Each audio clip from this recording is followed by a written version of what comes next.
Well, top of the evening to you all, and welcome to this St. Patrick's Day 2010 edition of the City of Santa Barbara Airport Commission. A roll call, please. Bruce Miller. Here. John Clark. Chris Colbert. William Gilbert. Here. Patricia Griffin. Kirk Martin. Here. Scott Tracy. Here. Thank you. And that takes us to public comment. We have one public comment slip from Mr. Harold Lee. Good evening. I should point out that the total time allotted for public comment is 15 minutes.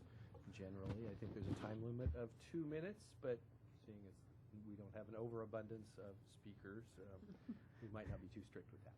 So I guess I'm it, huh? Yeah. Yeah. Hi, my name is Harold Lee, and I'm the president of a company called Millionaire Burbank and Pop Hope Airport and Golden West and Oxnard. Karen knows me from a long time ago, and we've always wanted to have an FBO facility up in Santa Barbara.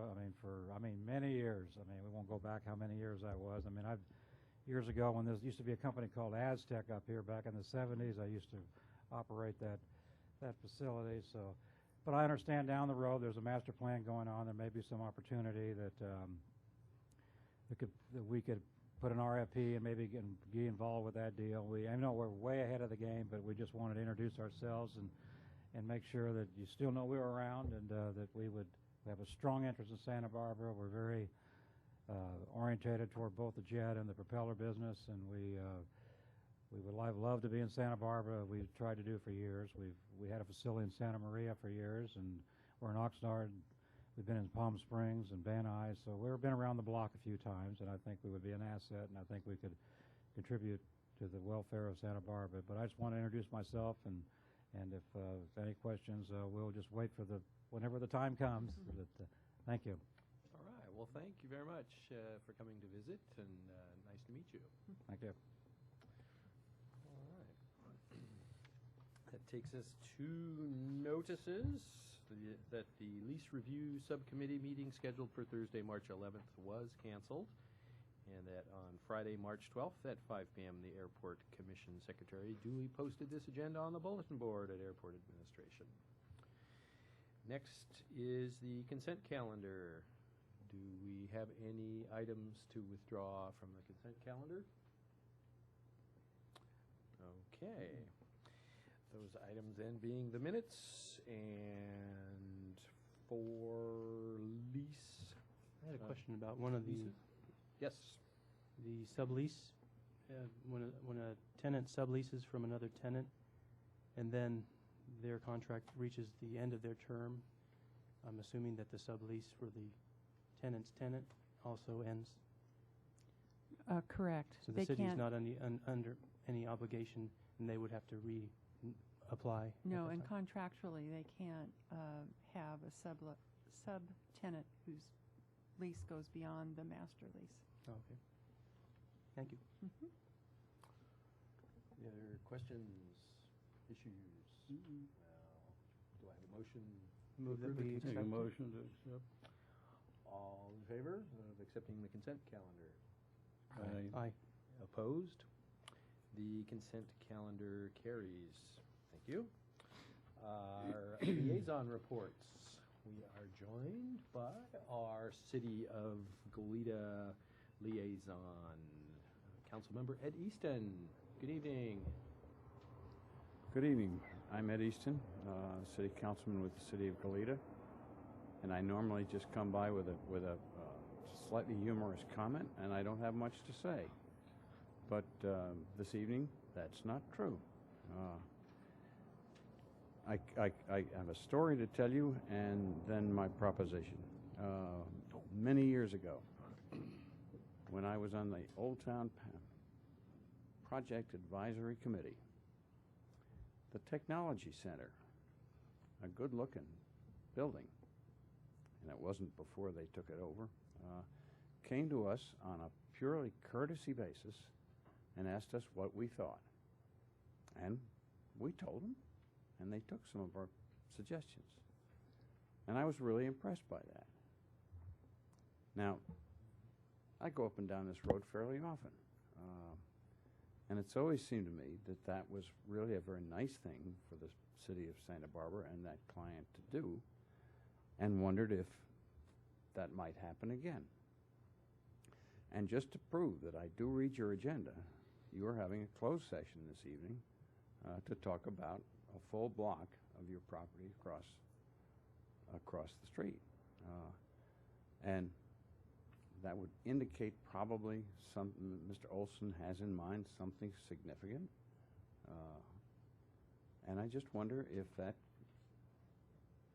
nascent cooperative understanding might be furthered and continued when that happens. Because of all the things I think that the city of Goleta really fears is the creation of a Spanish-style version of Santa Barbara right in the middle of town. So I don't know how that is accomplished through Santa Barbara, but of all the places for it to start, it seemed to me that the Airport Commission might be a very good one. So I offer that to you. This is in no way a suggestion that comes from the city of Goleta. It merely comes from your liaison who had a dream some years ago. Thank you very much. All right. Thank you. Mr. Chair, could I maybe clarify? The City Council had a closed session regarding an unsolicited proposal that we had received from Mr. Olson. And basically, Council's direction is they would like us to stick with existing zoning, which the proposal was not. So, but we will definitely, when we have kind of interest on council that they would like to pursue something further, consult with the City of Goleta. So hopefully have no fear if I'm doing my job right. All right. Well, thank you for that update. Just let the record show that we are joined by Commissioner Colbert. My apologies. Okay, and Councilmember House is not with us this evening, so that takes us on to the administrative reports and the eagerly anticipated 2009 Integrated Pest Management Annual Report, which I know that we do make light of on occasion. Do we? No, not really, but maybe. But I think we all realize it is a very important compliance reporting tool, and a tremendous amount of work goes into it, which we appreciate. Thank you. I'm Jeff McKee. I'm the Environmental Compliance Officer for the airport, and I'll be telling you about our 2009 Integrated Pest Management Program.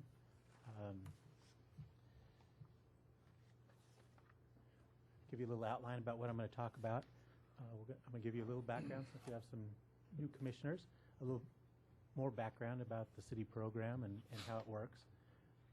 The results of our 2009 program are our alternative efforts and our pesticide application, and then also put the airport's use in context with the city's use overall, and look at 2010, how we're looking for the coming year, and then also ask for your recommendation to recommend the report on to council. The Integrated Pest Management Program is a program to reduce the amount and toxicity of pesticides used by the city. It was adopted by council in January 2004. We have a Citizens IPM Advisory Committee, which currently has 4 members, I believe, and they work closely with staff, trying to keep the program going and keep us kind of approve what we're doing. The term pest as used in this program applies to both plant and animal pests, and materials and locations on the airport are categorized by potential hazard. Green materials have the least risk, yellow materials a moderate amount of risk, and then the red or special circumstance materials are the highest concern. And then areas are in the fair zone, we call, are mapped as yellow, green, or special circumstance, and those are the amount of potential hazard or potential exposure for the environment or for humans. Green is the highest level of potential exposure, down to special circumstance, which would be the lowest.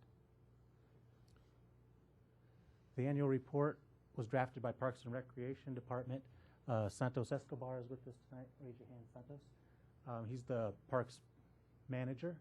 He's also the IPM coordinator for the city.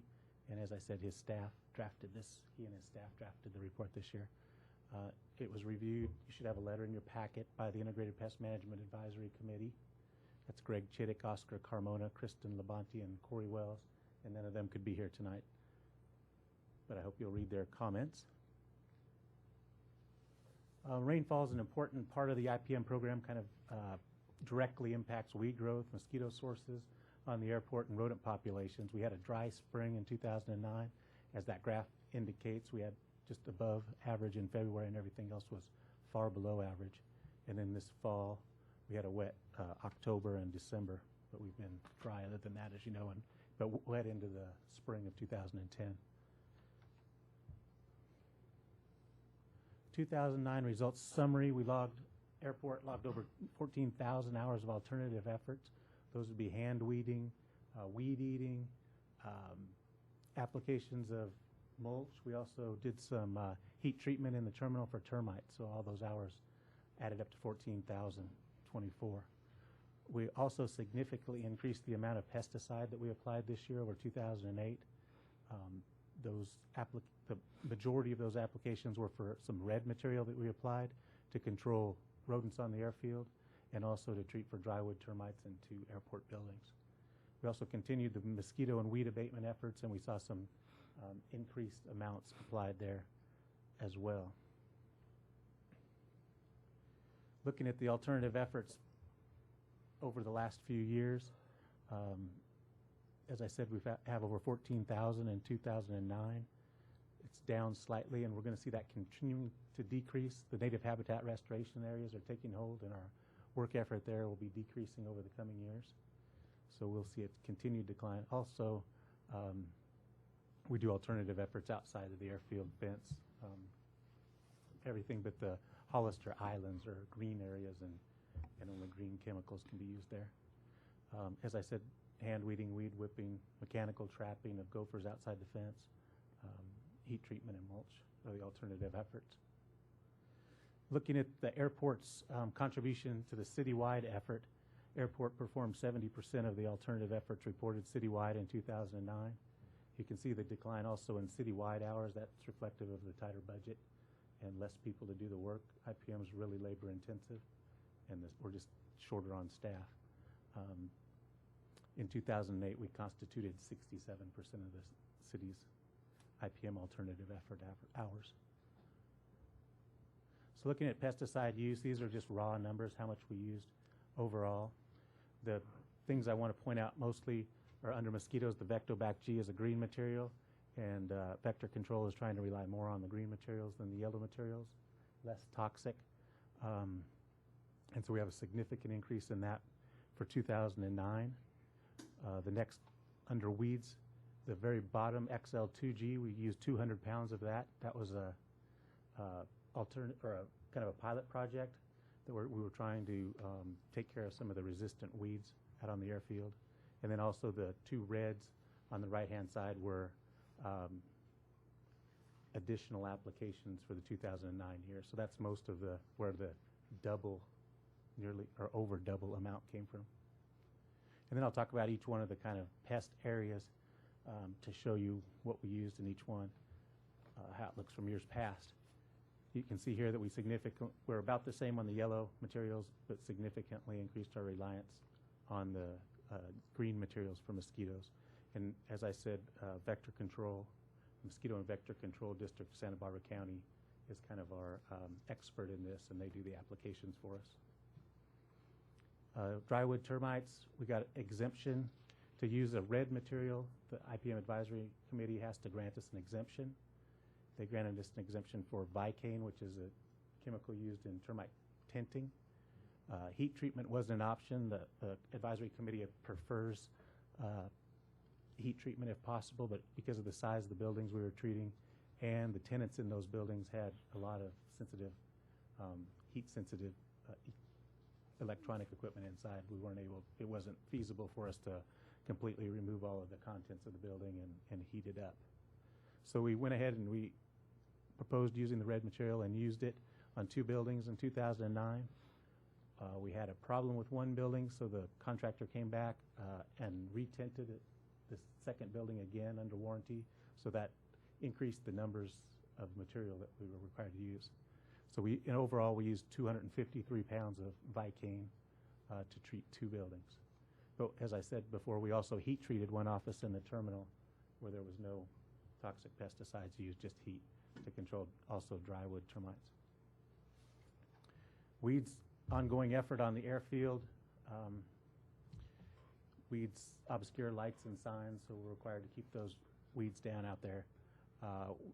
The top graph is liquid chemicals that we used in 2009. You'll see on the right-hand side, about the same as years past.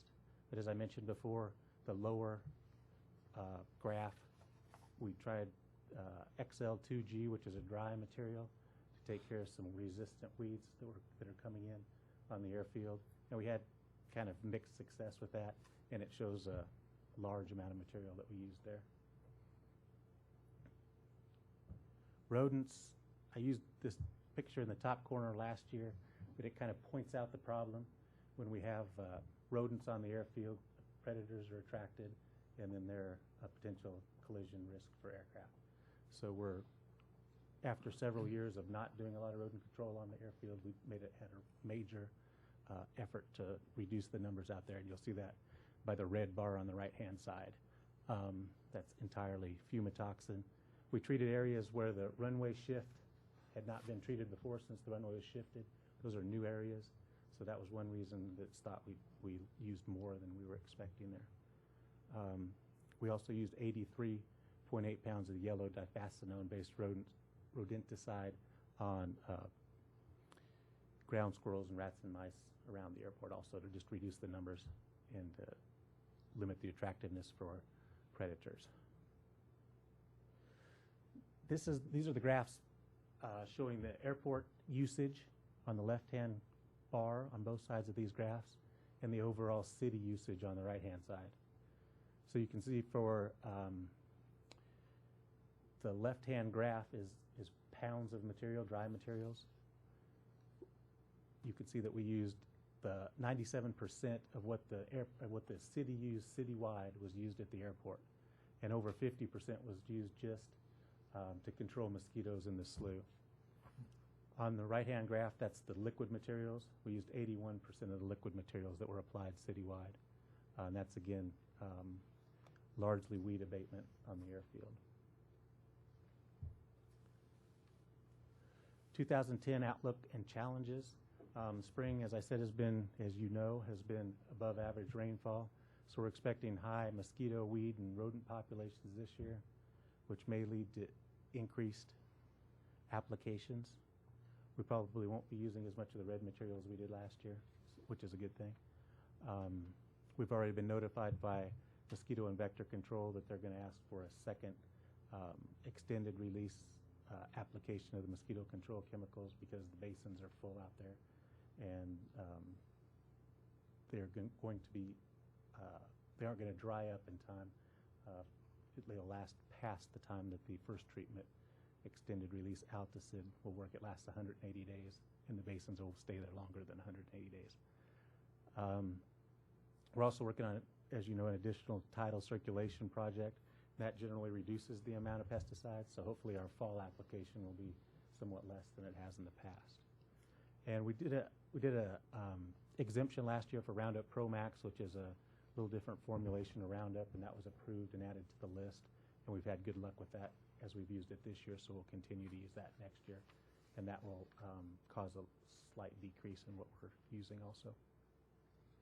And that pretty much concludes my presentation. I'm asking for a recommendation that you recommend that City Council accept the City of Santa Barbara Integrated Pest Management Strategy 2009 Annual Report dated February 2010. Any questions?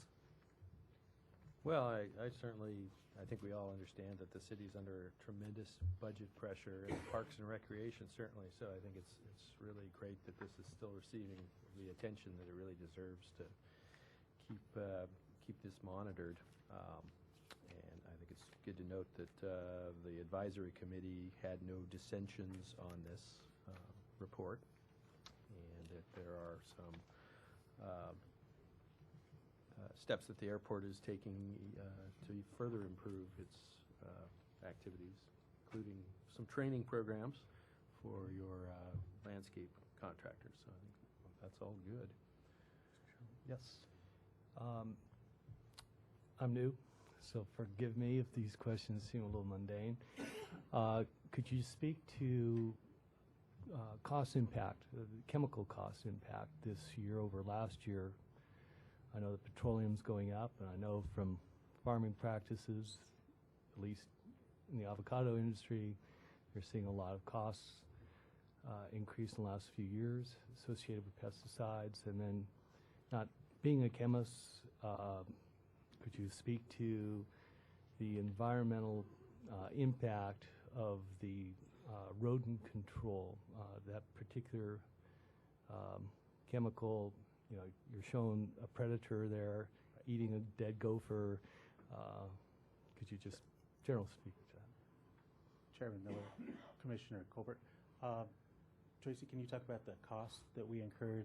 Most of the General terms. The fumitoxin applications were done by contractors, so you might be able to talk to that. I think most of the, I think those were the extraordinary amounts that we used. The Vectobac increase, that's not an expensive chemical for us to use. Do you know what the? Regarding the rodents on the infield and the fumitoxin, I need to look. Last year, I want to say it came out to around $19,000, and I believe that was just in the fall. When I say last year, it was the same fiscal year, but I believe we did that in fall, around $19,000. Prior to that, we missed a year, and then before that, I think we spent a little over $10,000. So we're trying to keep up with it, because in addition to the hazard caused by birds that are attracted to the rodents also erode the integrity of the ground in the safety area. So plane rolls off, ground crumbles, gear breaks. The material fumitoxin is pellets, and we have the contractors are out on the airfield, and they drop 3 to 4 pellets in each active burrow, and it's activated by moisture in the soil. The material itself is aluminum phosphide gas, so it's a danger chemical, and that's what puts it on the red list. The danger is to the applicator from breathing the gas. It dissipates as it's activated in the ground. It takes care of the gophers in the hole and then dissipates to the air. So there's no secondary kill involved, and that's one of the reasons that since it's a fenced area, no public access to that area, Right. and a low likelihood of anyone smelling the gas, having that gas ingested.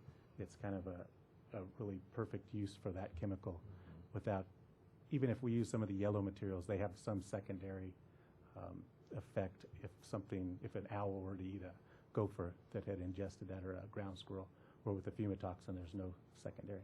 Great. Thank you. Thank you, Tracy. Other questions, comments? It's a lot to take in. All right. Do we have a motion to recommend that the City Council accept the IPM 2009 annual report? I move to recommend. Second. All in favor of recommending? Aye. Opposed? Thereby, the Airport Commission recommends that the 2009 annual Integrated Pest Management Report be accepted. Thank you. Thank you. And I see we have been joined by our City of Santa Barbara liaison. If you have anything you'd like to add. All right. Thank you. And our next item, the Tea Hanger Lottery applicant. The quarterly Tea Hanger waiting list lottery application period closed at 5 p.m. on March 4th, and there was a single applicant in this lottery application period, and so it is recommended that the commission add Richard Hartman, the sole applicant, to the T-Hanger waiting list. Do we have questions, discussion? Just a quick question. Does that mean that we don't get to use the bingo balls? I'm afraid that might mean that. Gosh darn it. Wanted to clarify that. Thank you. Is that a showstopper? I don't know, I had a question. Well, back, there was quite a discussion on the lottery and so forth. How come we just have one person? I know you advertised and did things. Are we being boycotted on the hangars or something? No, I think it's really a reflection of the economy. As you know, we've had quite a bit of turnover in the hangars. They are full now, but I think it's just the general state of the economy in general, and general aviation is affected by that. I think when the economy turns around, we'll have more interest. Thank you. And there are currently 2 on the waiting list, is that correct? Okay. Any further questions, issues? They probably have the lottery thing in the back somewhere. Maybe I'll look for that. Okay. A motion to add our single applicant to the waiting list. You make the motion we add? Second. All in favor? Aye. Aye. Opposed? Thereby, we will add our single applicant, Richard Hartman, to the waiting list for the T-Hangers. All right. That takes us to the director's report. Your favorite part. Okay, as usual, I'll just highlight a few of the items in the director's report, and then if you have additional items that you want me to speak to, I'll be happy to. Our passenger count for February was down 5.5% over last February, and we're down for January and February 6.2% compared to the same period last year. So we're still kind of plugging along. I think the effects of the economy still are evident in our passenger count. Hopefully when Frontier starts service, that will help bring more passengers to use the airport. So that's where we are at the moment. The self-serve fuel project, fuel station project, we were told by the MAG Aviation that they expect probably around April 10th to have it up and running. So we're all looking forward to that, and no more than general aviation folks are. Our airport concession program for the new airline terminal, we're expecting proposals on April 1st. So we know that some proposers are actively putting their proposals together because we've received phone calls with questions and so forth. So we look forward to that. Our terminal public arts program, we have the selection committee short-listed 13 artists that submitted proposals down to 5 for the 3 projects, which were stenciling of the wood beams, embellishments for the wrought iron railing, and a floor medallion for the North Rotunda entrance. On April 28th, we'll hold interviews with those 5 teams, and hopefully we'll be able to select a team for each project and then get them underway in terms of, doing more design and getting their work ready so that when we open the terminal, their work is installed. The airline terminal project is going along very well. If you've been over, there's just more and more steel every day.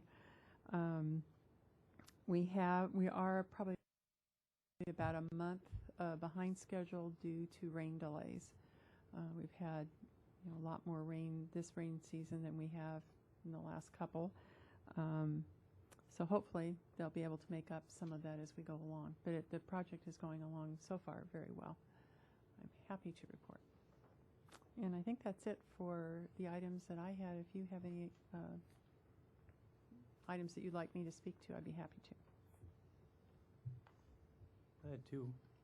The self-serve fueling project, the timing might be good. When I was on a recent trip up to Santa Maria, their self-serve was out of service. So competition in the region might be coming to us. Great. And there's another part in here about air service. Is this still good information about SkyWest San Jose discontinuing some? That's correct. They are discontinuing their San Jose service. We are in discussion with a couple of airlines about the potential of reinstating that service at some point. But so far I don't have any good news to tell you about that. Okay. Other questions? We'll just go back, I guess, to, I think it would have come under the liaison reports. It's just to mention that Commissioner Martin and I attended the regular meeting of the chair, co-chairs of all the city commissions and boards, along with the mayor, the city administrator, Tuesday, 2 days ago. Predictably, most of the discussion was about dealing with the budget situation of the city. Not probably a big surprise there. For those of you not aware, I think it was yesterday, the State of the City address, which should be available on the city website soon, if not already. We did pass on the items on our agenda. I think probably one of the other main themes was and I know that I think we all feel the same way, is that the board and commission members really feel fortunate to work with a lot of really talented and dedicated city staff. So we're real fortunate. I think there were a lot of people who really thought, their jobs were made pretty easy or a lot easier by having some really great people to work with on the city. So that was good to hear. Another item of discussion was really finding ways for the commissions and the boards, particularly the Planning Commission, the HLC, the ABR, those groups, to find ways to coordinate their activities a little better and work together. I did mention there may be an opportunity for that coming up again with the airport master plan, and hopefully we can kind of have another successful kind of meeting of all those groups to put something together in the same way that I think the terminal planning was a great success. And a lot going on with the city. I guess one interesting trivia fact, I guess Parks and Recreation has completed an inventory of their trees, being about 45,000 trees in the city. An impressive effort.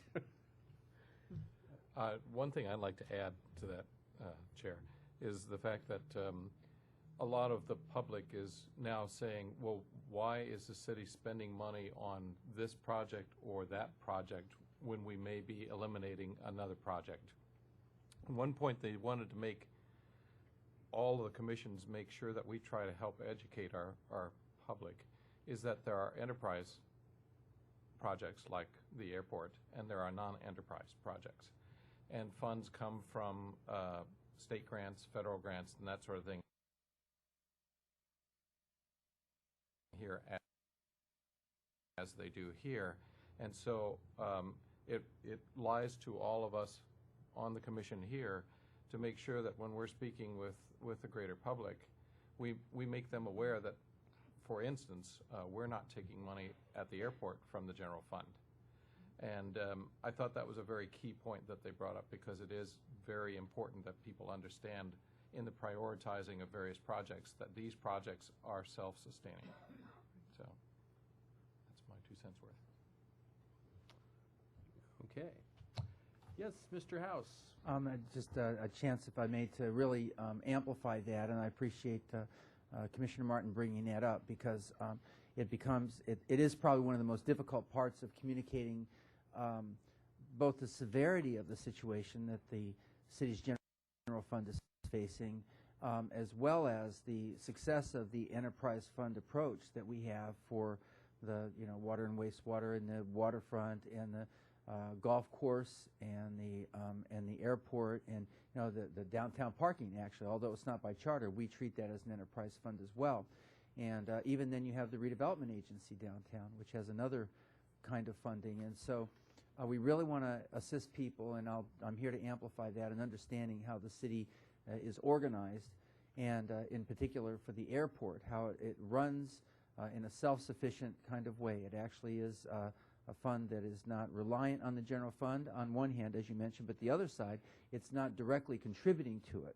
And I say directly because, in fact, it is contributing to the overall health and well-being of our economy as a whole, just by its very nature and by being here and by the kind of jobs that are provided here, especially with the leased facilities over in the other side of Hollister. So I just really want to appreciate that you guys are involved at that level and are helping to carry that message forward. And I also, Chair Miller, I want to say that the example that was set of cooperation between the boards and commissions that you mentioned during the airport terminal design process really has to stand out as a model for participation, earnest and participation from the earliest levels all the way through to the final result, and not just for the city of Santa Barbara. If anybody else wants to look, I mean, this is how to do it. And if we're going to do the master plan and carry that spirit forward, we will have really accomplished something great. So great acknowledgement to the staff here and to the others in the city that pulled all those things together. And you're right on. The airport we can be very proud of for all these things. Absolutely. All right. Thank you. Yep. Okay. Then that brings us to the adjournment. We are adjourned.